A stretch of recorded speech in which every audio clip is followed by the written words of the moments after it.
Buongiorno e ben ritrovati con il TG Flash di New Sicilia. Ancora sangue sulle strade siciliane?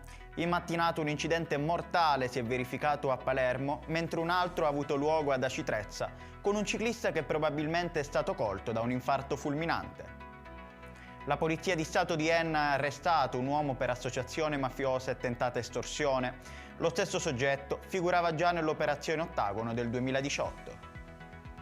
Denunciato un 28enne palermitano per abuso di animali e partecipazione a una corsa clandestina di pony con l'animale che è stato prontamente sequestrato. Nuovo record di sbarchi a Lampedusa. In sole 24 ore sono arrivati 267 nuove persone durante la notte e l'alba della giornata di oggi. Santa Teresa di Riva a lutto per la scomparsa della 24enne Elisabeth Stima. La giovane ha accusato un arretto cardiaco, ma non si esclude anche una meningite fulminante. Ed è tutto per questa edizione, il prossimo appuntamento sarà questa sera alle 19:30.